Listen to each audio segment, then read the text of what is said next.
UP TET के exam में सिर्फ 1 महीना रह गया है। अगर आपने अभी भी कुछ नहीं पढ़ा है तो आइए शॉर्ट नोट्स की मदद से पढ़ते हैं जीन पियाजे का संज्ञानात्मक विकास। अगर आपने इस वीडियो को पूरा देख लिया तो फिर आपको किसी और बुक से पढ़ने की ज़रूरत नहीं पड़ेगी। जीन पियाजे का यह सिद्धांत बताता है कि बच्चे कैसे सोचते हैं, समझते हैं और सीखते हैं।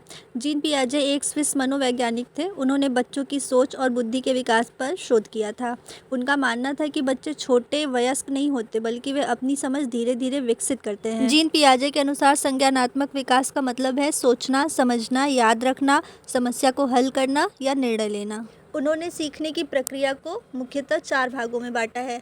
उसमें पहला है स्कीमा, जिससे दिमाग में हमारी जो जानकारी पहले से फिट होती है, जो ढांचा बना होता है, उसे स्कीमा कहते हैं। दूसरा है एसिमिलेशन, जिसमें कि नई जानकारी को पुरानी जानकारी में फिट करना एसिमिलेशन कहलाता है। जैसे बच्चा गाय को जानता है पर जब वह भैंस को देखता है तो उसे भी गाय कह देता है। सेकंड है एकोमोडेशन, मतलब कि समायोजन, जिसमें बच्चा पुरानी सोच को बदलकर नई जानकारी को स्वीकार करता है। जैसे कि किसी बड़े ने बच्चे को बाद में बताया कि नहीं, गाय और भैंस अलग अलग होता है, तो बच्चा उसे अपनी पुरानी जानकारी में समायोजित कर लेता है। अगला है इक्विलिब्रियम। एसिमिलेशन और एकोमोडेशन के बीच अगर बच्चा संतुलन बनाता है तो उसे इक्विलिब्रियम कहते हैं।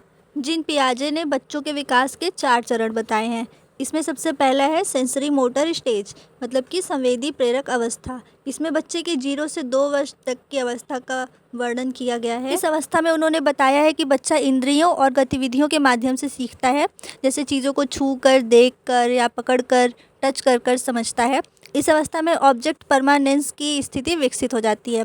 ऑब्जेक्ट परमानेंस का मतलब है कि बच्चा समझता है कि जो वस्तु दिखाई नहीं दे रही है वह भी मौजूद है। जैसे अगर आपने खिलौने को छुपा दिया है तो बच्चा उसे ढूंढने लगता है, या फिर अगर बच्चे की माँ उसके सामने से हट जाती है फिर भी बच्चे को पता है कि उसकी माँ है। दूसरा है प्री ऑपरेशनल स्टेज, मतलब कि पूर्व संक्रियात्मक अवस्था, या फिर इसे प्राक संक्रियात्मक अवस्था भी कहते हैं। इसमें बच्चे के 2 से 7 वर्ष तक का वर्णन है। इस अवस्था में भाषा का विकास तेज होता है, बच्चा कल्पना अधिक करता है लेकिन तर्क शक्ति कमज़ोर होती है। इसमें बच्चे के अंदर स्व केंद्रता की भावना होती है। बच्चा केवल अपनी ही दृष्टि से सोचता है, उसे लगता है कि सब लोग वही देख रहे हैं जो वो देख रहा है। हमारी अगली अवस्था का नाम है कॉन्क्रीट ऑपरेशनल स्टेज, इसका मतलब मूर्त संक्रियात्मक अवस्था। इसमें बच्चे के 7 से 11 वर्ष तक का वर्णन किया गया है।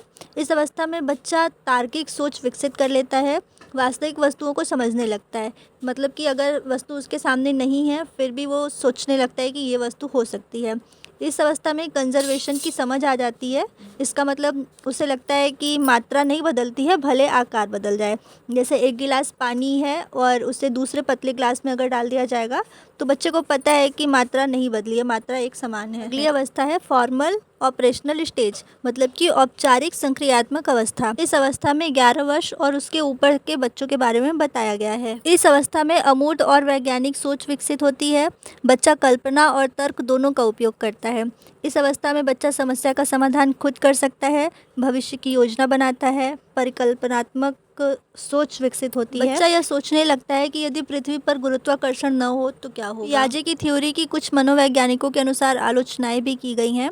जैसे उन्होंने कहा कि पियाजे ने बच्चों की क्षमता को कम आंका।